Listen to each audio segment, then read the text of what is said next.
출근길 묵상 365 2021년 1월 1일 여러분 안녕하십니까? 새해 첫날입니다. 새롭게 시작하는 일터 말씀 묵상을 통해서 하나님이 우리에게 말씀해 주시고 우리는 말씀 따라 세상 속 크리스천 직업인으로 살아가는 멋진 한 해가 되기를 소원합니다.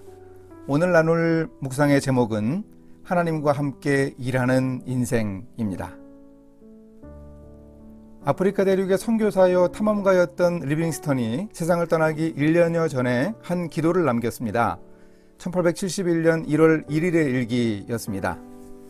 나의 아버지시여 나를 도우셔서 아버지의 영광 가운데 제가 할 일을 마칠 수 있게 인도하소서.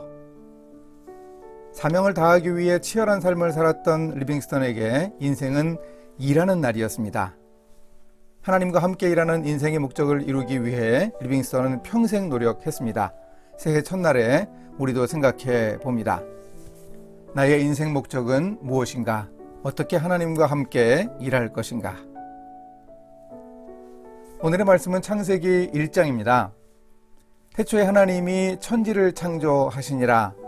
하나님이 이르시되 우리의 형상을 따라 우리의 모양대로 우리가 사람을 만들고 그들로 바다의 물고기와 하늘의 새와 가축과 온 땅과 땅에 기는 모든 것을 다스리게 하자 하시고 하나님이 자기 형상 곧 하나님의 형상대로 사람을 창조하시되 남자와 여자를 창조하시고 하나님이 그들에게 복을 주시며 하나님이 그들에게 이르시되 생육하고 번성하여 땅에 충만하라 땅을 정복하라 바다의 물고기와 하늘의 새와 땅에 움직이는 모든 생물을 다스리라 하시니라.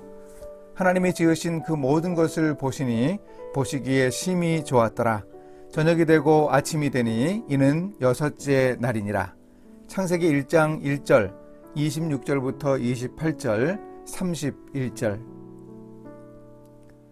성경은 하나님에 대해 어떤 자세한 설명도 하지 않고 곧바로 하나님이 이 온 우주를 창조하셨다고 선언하며 시작합니다. 이것이 존재의 근원 되시는 하나님의 특성을 표현하는 가장 성경적인 방법입니다. 어떤 종교의 경전에서 이런 위대한 신을 볼 수 있습니까?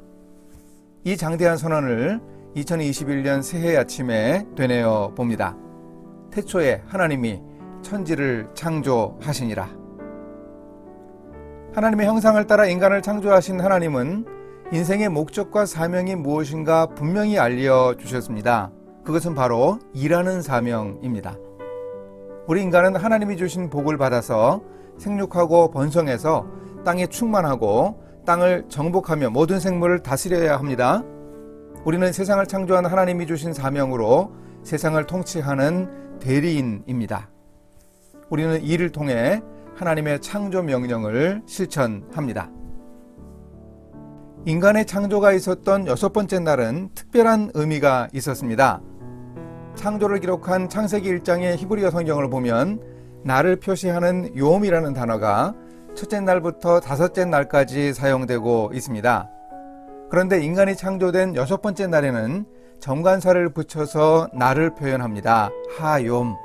인간의 창조는 이렇게 중요한 의미를 가지고 있습니다. 하나님을 대신해 세상을 다스릴 책임이 인간에게 있다는 점을 성경은 강조합니다. 이렇게 우리는 오늘도 하나님과 함께 일합니다. 이제 이렇게 실천해 보겠습니다. 이 세상을 창조하신 하나님이 세상을 다스릴 책임을 바로 저에게 맡겨주신 사명을 꼭 기억하겠습니다. 코로나19 팬데믹 상황이 계속되고 언택트 상황에서도 일의 사명, 제 인생의 목적을 자주 되새기겠습니다. 이제 함께 기도하십니다. 세상을 창조하신 하나님, 여전히 힘든 코로나 상황 속에서 한 해를 시작했습니다. 올 한 해도 하나님께서 저에게 부여하신 인생의 목적, 저에게 주신 일의 사명을 잘 파악하여 하나님과 함께 일할 수 있도록 인도하소서. 예수님의 이름으로 기도합니다. 아멘.